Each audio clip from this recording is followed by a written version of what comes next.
Today 24 news सत्य परिस्थितीचा सविस्तर आढावा। पतसंस्थेतील 200 कोटी रुपयांचा घोटाळा, पैसे परत मिळण्याच्या आशेने 75 जणांचा मृत्यू। जिल्हाधिकारी कार्यालयासमोर थाळी बचाव आंदोलन। 3 वर्षांपूर्वी आवारीश सहकारी पतसंस्थेत 200 कोटी रुपयांचा आर्थिक घोटाळा झाला होता। या पतसंस्थेत हजारो गुंतवणूकदारांचे कोट्यवधी रुपये अडकलेत। गेल्या 3 वर्षांपासून आपले पैसे परत मिळवण्यासाठी कायदेशीर आणि प्रत्यक्ष लढा सुरू आहे। आपले पैसे परत मिळवण्याच्या आशेने 75 गुंतवणूकदारांचा मृत्यू झाला।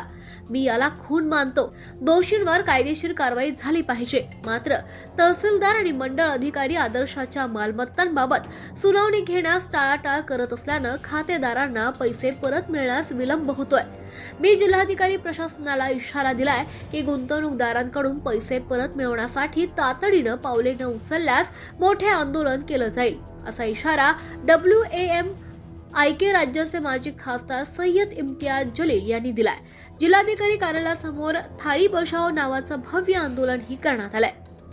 थाली की गूंज क्या असेंबली तक जाएंगी कि ये हुकूमत बेदार होंगी? देखिए, बेसिकली हमने थाली और चमचा इस वजह से मंगाया था कि जब सरकार और प्रशासन मुख्य मुद्दों को नज़रअंदाज करना चाहते हैं और सोने का नाटक करते हैं, तो उन्हें जगाने के लिए हमने है तो पूरे ग्रामीण के हमारे जितने ठेवीदार हैं उनसे कहा था कि आओ और प्रशासन को, सरकार को नींद से जगाओ करके। उसमें इसके बाद हमने है तो डिस्ट्रिक्ट कलेक्टर साहब से मुलाकात की और वहाँ पर उनके साथ सविस्तर चर्चा किए है इस मुद्दे के ऊपर। मकसद सिर्फ एक ही है, मांग हमारी सिर्फ एक ही है, ये गरीब लोगों का पैसा इन्हें जल्द से जल्द मिलना चाहिए करके।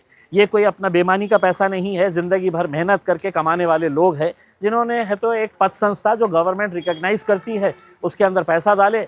चेयरमैन डायरेक्टर्स ने एक दिन बोले हैं कि तुम्हारा पैसा डूब गया, अब चले जाओ, मर जाओ, कुछ भी करना है जो करना है कर लो करके उसने 75 लोगों की अभी तक हत्या कर चुकी है ये सरकार ने, ये प्रशासन ने। इसका जवाबदार कौन रहेगा उसमें? ये कोई इंसान अगर मर जाएगा तो इसकी दखल भी नहीं ली जाएगी करके। तो हम इनके लिए लड़ाई लड़ रहे हैं। बहुत सारे लोगों को पैसा मिल चुका है, अभी बहुत सारे लोगों का पैसा बाकी है, वो जल्द से जल्द मिले। अब हमने साफ तरीके से कलेक्टर साहब को बता दिए है कि 31 जुलाई तक का हम टाइम दे रहे हैं। 31 जुलाई के बाद हम आपको ये साफ तरीके से कहना चाह रहे हैं, चाहे वो मुख्यमंत्री हो, उप मुख्यमंत्री हो, ये पूरे लोग सड़क के ऊपर उतरेंगे उसमें। और तब हम किसी का नहीं सुनने वाले हैं उसमें।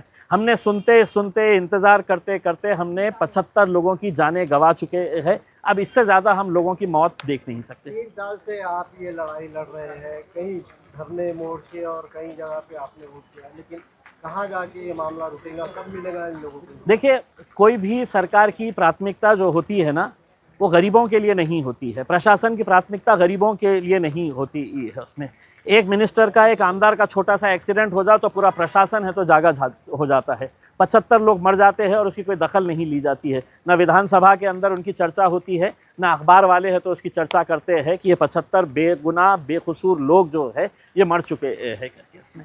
अब ये लड़ाई है, हम सरकार प्रशासन के खिलाफ लड़ रहे हैं। हमें यकीन है कि कामयाबी मिलेगी हमें। कलेक्टर की तरफ से क्या आश्वासन मिला?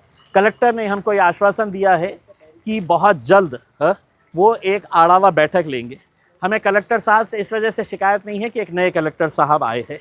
हमने सबसे पहले बैठते ही उनसे ये पूछे कि पिछले 2 साल के अंदर बताइएगा कि आदर्श घोटाले के ताल्लुक से कितनी रिव्यू मीटिंग्स ली, आढ़ावा बैठक लिए गए हैं कि इनका क्या हुआ है करके। ये जिंदा है, मर गए हैं, इनका पैसा मिल रहा है, नहीं मिल रहा है करके उसमें। आप इंतज़ार करते हैं कि कोई तो भी आए हमारे दफ्तर के सामने, थाली बजाए, ढोल बजाए, कुछ हंगामा करे, नारेबाजी करे और उसके बाद है तो आप मीटिंग लेंगे इसमें। तो अब उन्होंने हमको आश्वासन दिया है कि जल्द से जल्द वो एक आढ़ावा मीटिंग लेंगे करके, और हमने उनको एक टाइम दे दिया है कि 31 जुलाई तक इनको कुछ ना कुछ तो भी फैसला इनका हो जाना चाहिए, इनका कुछ ना कुछ तो पैसा मिलना चाहिए। हम ये उम्मीद नहीं कर रहे हैं कि पूरा का पूरा पैसा एक साथ मिले करके, लेकिन कम से कम जिंदा रहने के लिए कुछ ना कुछ पैसा इनको मिलना चाहिए 31 जुलाई तक। आजच महाराष्ट्र टुडे 24 न्यूजला सबस्क्राईब करा आणि सत्य परिस्थितीचा सविस्तर आढावा पहा।